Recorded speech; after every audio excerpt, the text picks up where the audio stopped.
Ikaw, sinong dapat mong iboto? Post sa social media, hindi pakitang tao lang yung ginagawa. Yung hindi ba naninira ng kapwa kandidato? Yung tahimik lang.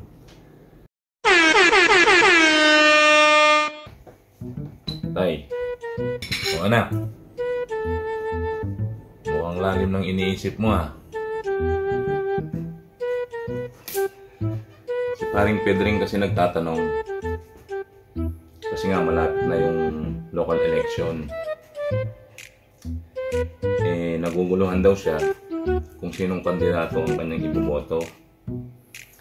Kaya nagtatanong siya sa akin kung sino daw ang dapat iboto. Mabuti pa kumain ka muna. Napakasimple lang pala ng problema nyo. Masyado yung siniseryoso. Pero kung sa bagay, total, bumumoto na rin kayo, kailangan talaga pag-isipan yung mabuti. Kaya ang maipapayo ko lang sa inyo, kung pipili kayo ng kandidato na iboboto, dapat yung hindi pakitang tao lang yung ginagawa. Puro post dito, post doon, pinipicturan kung sino yung mga tinutulungan.